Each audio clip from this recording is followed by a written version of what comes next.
Hey everybody, Joseph Rothschild here, aka MBT, and we have got a heartbreaker for you today. I just finished playing in the LCS, that's the Luxury Championship Series. PAK was hosting one this weekend, and huge shouts out to both PAK and Hani, both for casting and for letting me enter extremely late. We brought this, the hero profile that you have seen me tinkering with in remote duels over the course of the subathon, which is still ongoing at the point that we are uploading this video. Come and chill for the last couple of hours. After playing 9 grueling rounds and going X2, losing only to the player who got 2nd and the player who got 6th, we placed 17th. 17. Again. Call me Zac Efron because I cannot stop hitting this position, and you can bet on it. Next time, I'll do better. However, this does make me the most successful hero player at the event, the smartest person to summon Vion, and as a result, I figure my insights are probably worth going over, and, you know, maybe you can get something from this, I suppose. So this is what I played.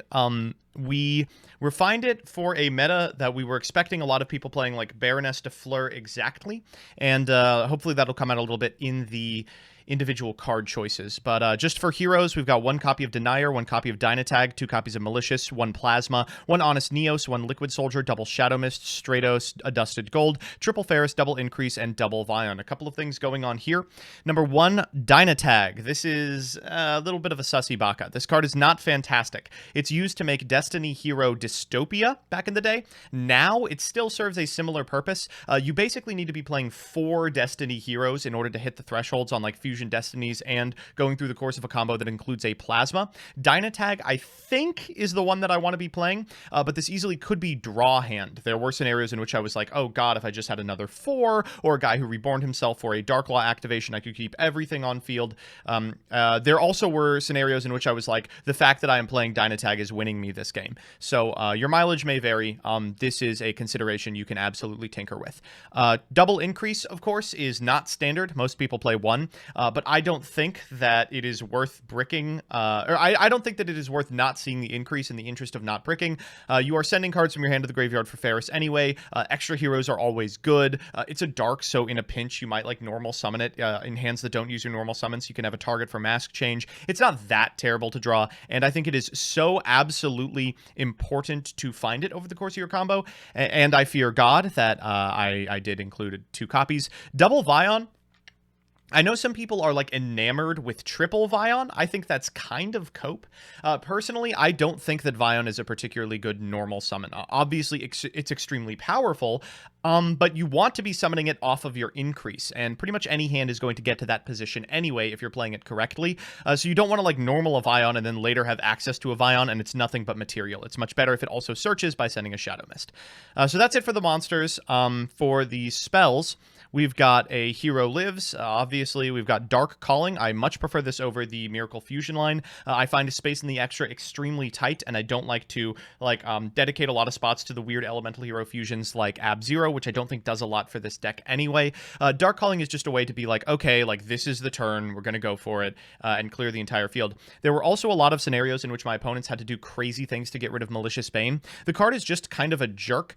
He can't be destroyed by battle or card effects, and so some decks have a really hard time removing this and have to commit a lot of resources to, like, I don't know, go into a really powerful monster with, like, a banishing effect.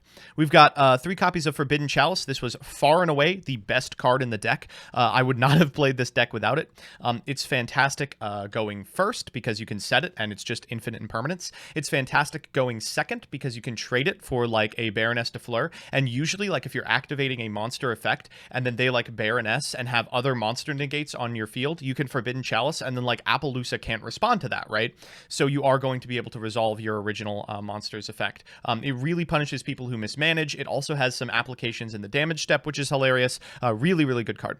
Speaking of, Forbidden Droplet is functionally identical. A great way to send cards off your side of the field if you need to, like, out a Teekboo or something that came up this weekend. Obviously, it's primarily played for its negation effect, and though it is a little bit telegraphed, you can very easily end on a board that just has a bunch of random guys on it, like a Denier and a Malicious, and that's just free material for a Forbidden Droplet. You can bluff either that or the Mask Change. Next up is the best card in the deck, Fusion Destiny. Of course, this was everywhere this weekend, and I think it's in pretty much every top 16 list, save for the Lyralisk ones that were pretty frequent. We've got Mask Change here as well. This card is really, really good. A lot of decks aren't prepared to play under Dark Law, and you have a pretty high % chance of seeing it. There are lines you can manage where you always find Dark Law, and because you're on Pot of Prosperity, you can often dig for it at the end of your combo. It's really strong also as a way to dodge negation. If your opponent like Infinite Impermanences your Dark type monster like a Vion or something, you can just go, okay, it's Dark Law time, and now we'll continue with the combo. We've got a Polymerization in here as well. We've got a Reinforcement of the Army, and we've got 3 Super Polymerization. Not sold on this card. This is the slot that I would put triple tactical talents in, but I thought I would try Super Polymerization here, and it did perform over the course of the week. The idea is, obviously, it's really good with stuff like Elemental Hero Great Tornado, the Shining to eat monsters that negate a ton of stuff. It's also good with opponents' Destroy Phoenix Enforcers to make your own Destroy Phoenix Enforcer. They usually won't commit to a DPE by the time you're into your Mally line, and if they haven't committed to the DPE by the time you're into your Mally line, you can just be like, okay, Super Poly, take your DPE, take my Mally, make a DPE, and then they have to resolve their DPE. So oftentimes they will like destroy something that they don't necessarily want to. And what's my target? Oh, it's also the DPE, which I can trigger in Graveyard. Like it just ends up being a lot better for us. In the side deck, we've got some weird choices. I would not play Pankratops. Pankratops came in maybe once or twice. It shuts off a lot of the combos of the deck. The Cross Crusader effects can only be activated if you have only summoned hero monsters that turn. It's obviously okay. I would probably change it to, honestly, like a Mind Control or something. I imagine that a Reborn might be decent in this slot as well. Just something to ensure that you have some sort of follow-up. Next up, we've got 3 Droll and Lockbird. Absolutely crazy. This card is particularly good with Draw Hand, and a reason why I'm considering that card over Dynatag. You can potentially send a Draw Hand as part of your combo, and then during your opponent's turn, bring back the Draw Hand and standby, trigger the effect, you both draw, then you put them under Droll before they can even get 1 search off. After that is 3 copies of Nibiru, obviously very strong.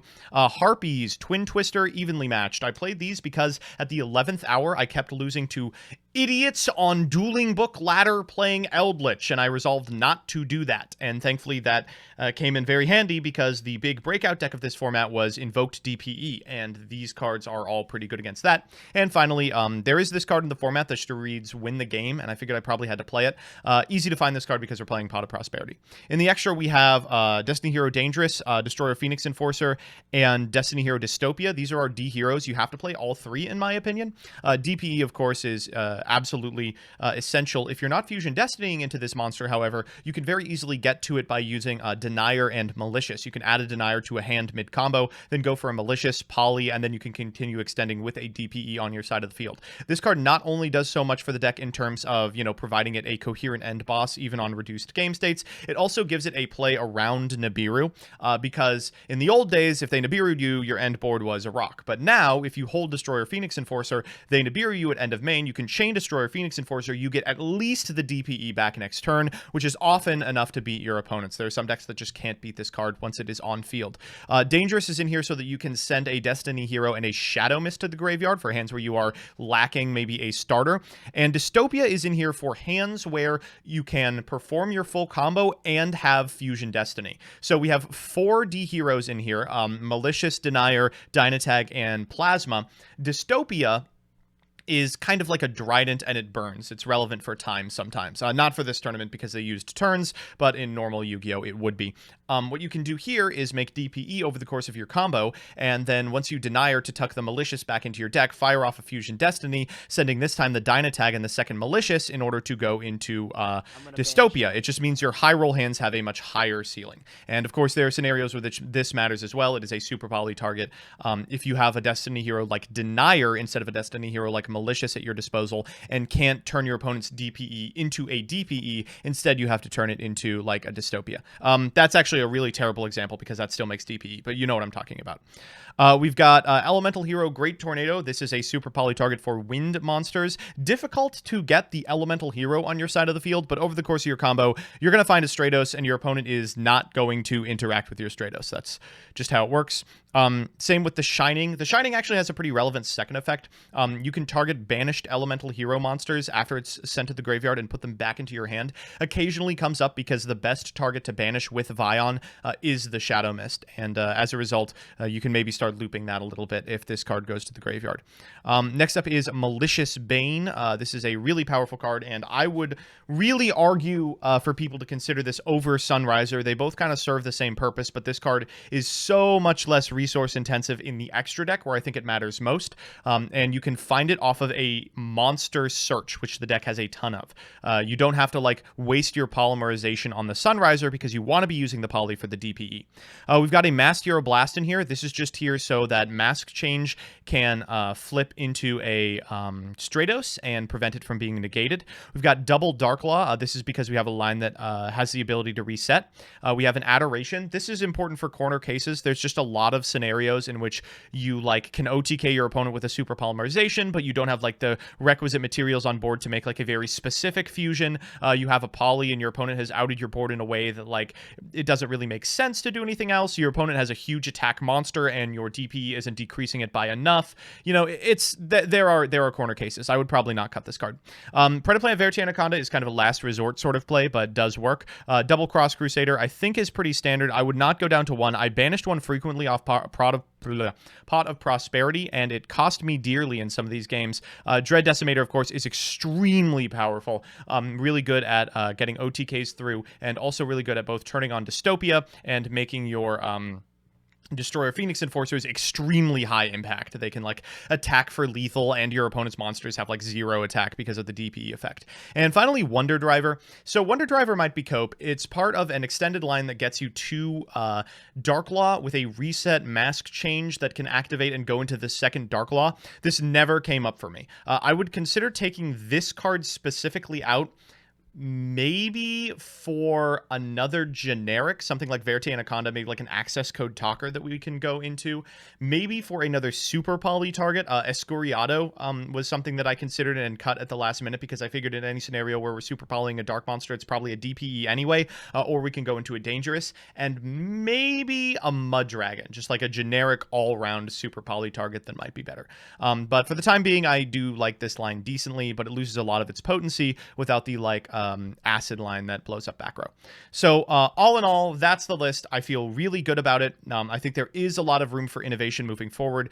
Definitely the super polymerizations, the second increase, and the Dynatag are slots that could change in the future. But if you were waiting for Hero to be good, you have entered the format where Hero is good again. I would really recommend jamming this. I'm a little disappointed that we didn't make top 16, but 17th out of like 450 is crazy anyway.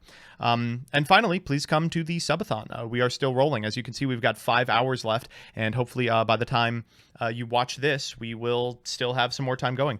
From here until next Progression React, I will not be sleeping either. So if you want some truly delusional Hero gameplay, you know where to get it. All right, see you next time, hopefully with a better result, and peace.